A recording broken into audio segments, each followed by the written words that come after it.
Okay, big update on the Motorola Edge Plus 2022. You can get it for $499 now. So this is an exclusive. Don't know how long the sale is going for, but it's apparent now during this Black Friday week that they have dropped the price. They had already dropped it to $599 a week ago. Now you can get it for $499, and it's not the lowest model. We're talking 512 gigabytes of storage. That's great, especially since there's no expandable storage, but you get one heck of a phone. So we're talking Snapdragon 8 Generation 1. That's the beginning of 2022 flagship processor. Same thing that's in the S22, the S22 Plus, and the S22 Ultra. That makes us very competitive in the hardware world. Also, we're talking about 12 gigabytes of RAM, 512 gigabytes of storage. You get a big, beautiful 6.7-inch Amoled panel. It's not LCD, it's not LED, it's an actual Amoled.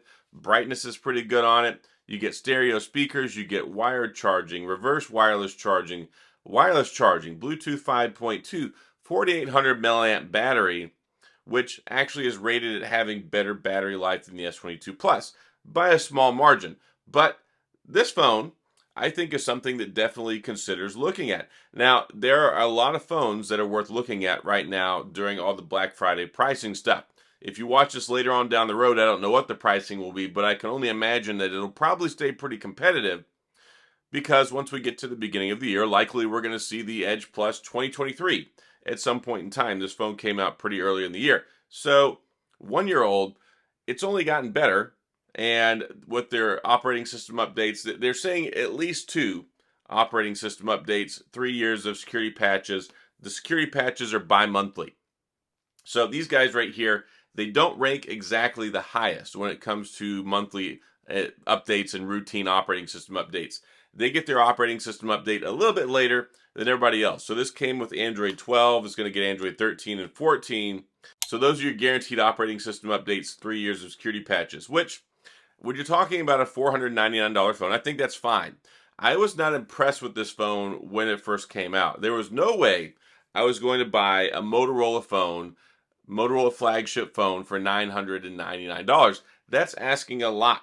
Like, that's asking more than their brand name carries that kind of weight. It just doesn't. So when you look at phones that come out, you look at like the S22 Plus, you look at phones like the OnePlus 10 Pro that came out. I think it was about $969. That's kind of been the mantra for flagship level phones. But then you get to the end of the year and then you see all these great pricing, all these great sales and stuff. It doesn't mean they're not good phones. It means they want to sell them. And 2022 has not been a good year for phone sales. So looking at the landscape right now, the 3 best phones that I think worth picking up on the Android world right now, Pixel 7, you're looking at a $499 price right now, reduced price for their Pixel 7 phone just came out like a month ago. Normally $599, $100 off. Then you look at the OnePlus 10 Pro, that's been as low as $500, and there were even some great open box sales they had for like $300 something at Best Buy. And then you have this guy, really good, strong consideration at $499. I thought it was a good deal at $599. I bought mine for $599. I'm going to see if I can get it price matched so I can get like the $100 back, or maybe return this one to Amazon and see if I can pick up one from Motorola. $499 is one heck of a deal. Snapdragon 8 Generation 1, 512 gigabytes of storage.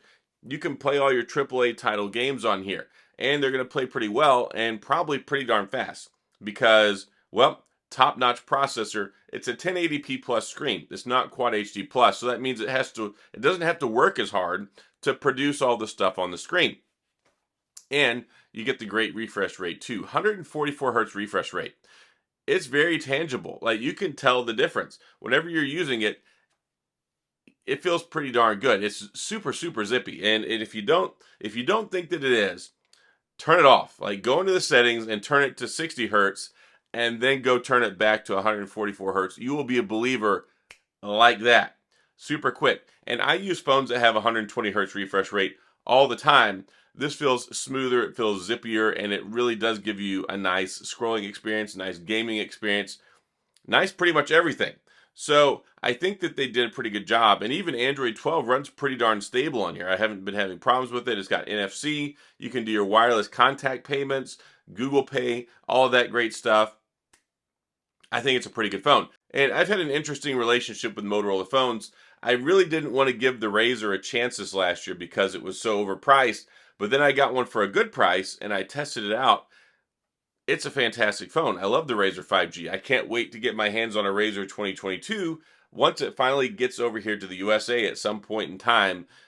I feel like it has to be inevitable, but I don't really know what's going on because Motorola really wanted to make a high-level premium flagship to compete and like kind of set the standard when it comes to flip phones, but then they launched it only in China, even though the price is fairly competitive. However, it still has yet to see the shores of the US. There's, I think, maybe a pending launch coming to the European Union, but I don't have any solid details on that either. But they're still very clearly engaging in the regular flagship game globally, and they've got a couple of good phones. I've got the G Power that I'm going to make a video about here soon. You can get that pretty cheap right now. Then they've got the Edge, and the Edge Plus is their premium flagship model. So I've been really surprised with it. It's been really nice to use. I haven't had any problems. And at $599, which I got mine for, I think it's a good deal. At $499, I think it's an even better deal. There's not really anything out there that competes with this brand spanking new 2022 phone. You would have to go get like a used S22. You would have to get like an S21 Plus from last year, and that's already a year old, used phone, refurbished, whatever. So when you look at the landscape, there's not a whole lot of phones that are cutting their value basically in half. When this phone came out, it was $999 for the 512 model, and now you can get it for $499. So want to make this video to let you guys know, one, it's a good phone. I've been testing it out. I've used it for the last week. Works great with 5G. It's got the UW with Verizon.